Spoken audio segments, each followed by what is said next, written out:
Muy bien, pues muy buenas tardes ya a todos y todas y gracias por acudir a esta comparecencia que se produce tras la reunión de la permanente del Partido Socialista. Hemos abordado en la permanente, en primer lugar, la orientación del debate del Estado de la Nación. Esta semana el asunto central es ese debate del Estado de la Nación y, por lo tanto, hemos abordado esta cuestión. El debate del Estado de la Nación arrojará muchas cifras.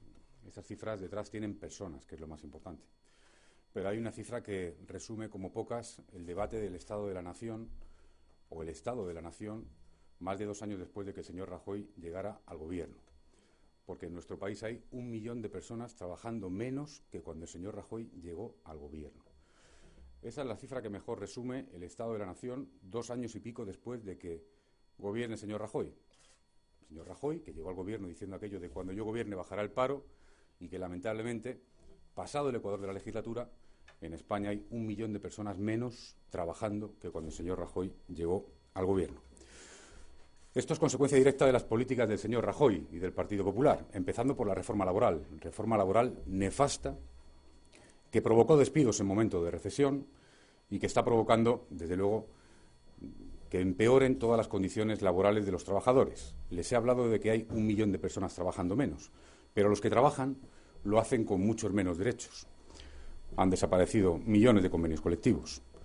Hay un 12%, la cifra es escalofriante, 12% de trabajadores, de personas con trabajo, 12% que están por debajo del umbral de la pobreza. Con trabajo estoy diciendo.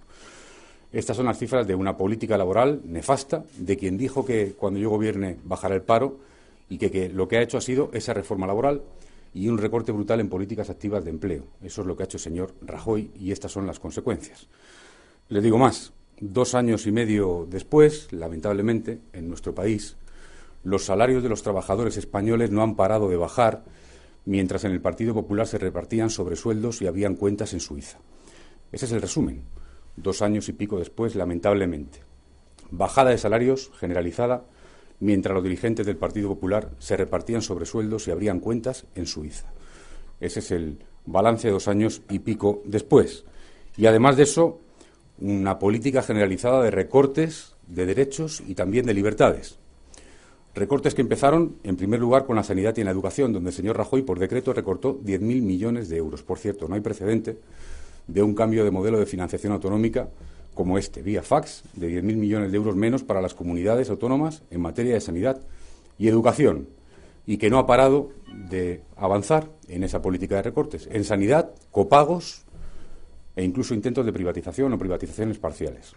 En educación, una política nefasta que va directamente contra la igualdad de oportunidades y que ha tenido como ejes la ley Wert, el recorte de becas y la subida de tasas. Eso es lo que ha hecho el Gobierno del señor Rajoy en estos 2 años y medio. En dependencia, una política fundamental, una ley fundamental de un Gobierno socialista que el señor Rajoy se está cargando vía presupuestaria porque todos sabemos que se están quedando sin presupuestos todas las políticas de dependencia. Ha habido recortes brutales en materia, por ejemplo, de ayudas para la asistencia a familiares, donde hay recortes incluso del 80 o el 90% en las ayudas que antes recibían las personas para atender a sus familiares. O en pensiones, donde el señor Rajoy ha dinamitado el modelo, el del Pacto de Toledo, que se basaba precisamente en la revalorización automática en función de la subida de los precios.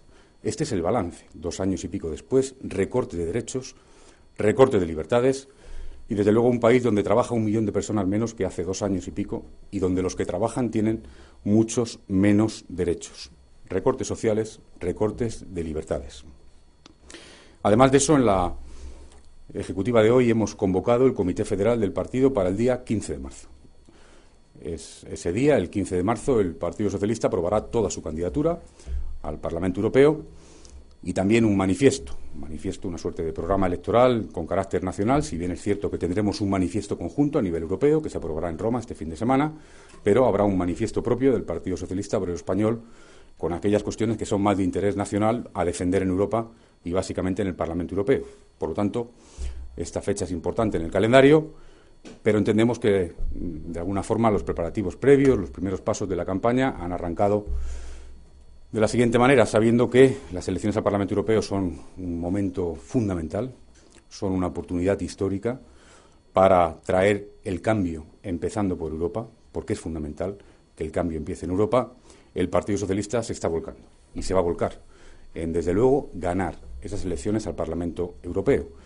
Y para ello hemos arrancado, desde luego, con una candidata al más alto nivel, la número 2 del Partido Socialista, demostrando ambición, ganas de ganar y demostrando también unidad, porque saben ustedes que ha sido esta propuesta acogida por unanimidad en el Partido Socialista. Por lo tanto, ambición, ilusión, ganas, unidad en el Partido Socialista frente a un Partido Popular que aborda con desgana esta cuestión, que desde luego cualquier candidato que pongan ya es un descarte, porque todos sabemos que ha habido alguien que ha dicho que no, se llama Mayor Oreja, y además con un lío monumental dentro del Partido Popular. Cada noticia conocemos un lío nuevo, cada semana conocemos un lío nuevo, y como digo, el Partido Popular afronta estas elecciones, este momento tan importante, desde luego sin proyecto, hasta la fecha sin candidato y con un momento de división, de lío interno monumental.